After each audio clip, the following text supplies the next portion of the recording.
This is Gavin Gaddis in for Tom Webster on Wednesday, September 10th, 2025, remembering Todd Cochrane.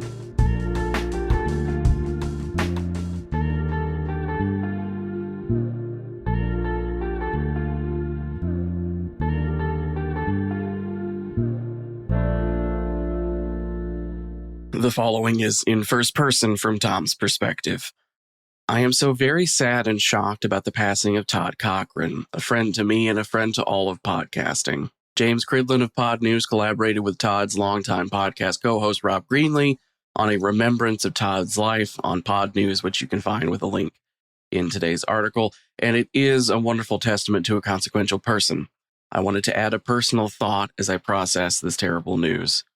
Earlier this year, I joined Todd and Rob as a fellow inductee to the Podcasting Hall of Fame.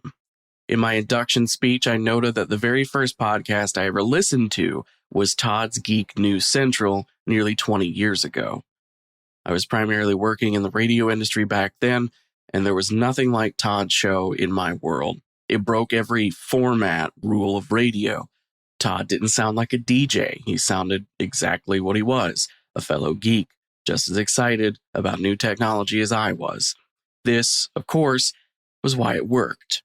Todd referred to everyone who listened to the show as part of the Ohana, a word for family that Todd incorporated from his time living in Hawaii.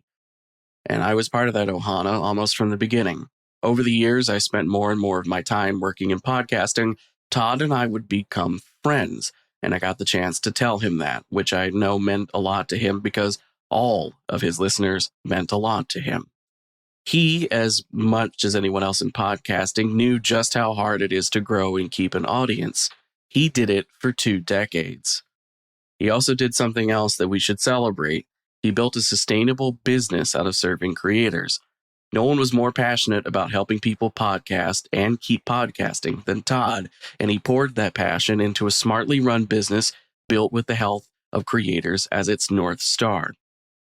That passion was obvious in every episode of the New Media Show, his collaboration with Rob Greenlee that was required listening for me every week. Todd and I didn't always agree on things, but those disagreements never lasted very long and they were always good-natured. He even had a sound effect he would play on the show whenever he was about to challenge any kind of research or data finding, an artificial voice saying, "Don't hate me, Tom Webster." I not so secretly loved that. But as stubborn as Todd could seem, I also knew the truth about the man.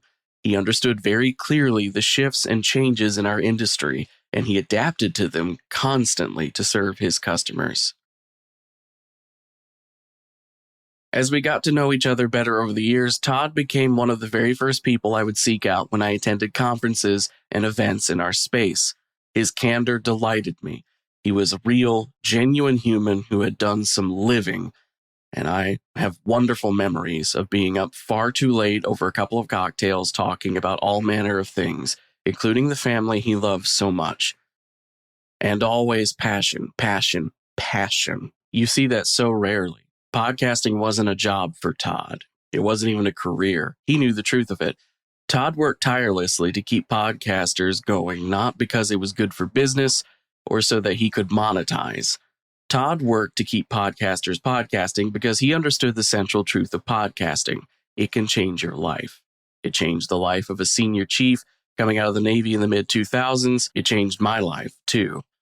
The Ohana is greatly diminished today. Fair winds and following seas, Todd.